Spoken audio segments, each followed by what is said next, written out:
重返俗世，一年來光顏飄搖，我都啟無面目再來見你。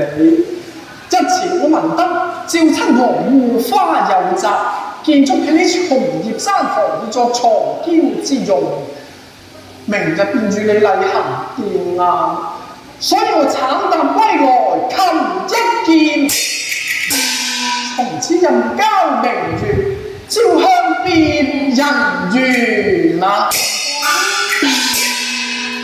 趙親王係護花有意，真係我流水無情啊！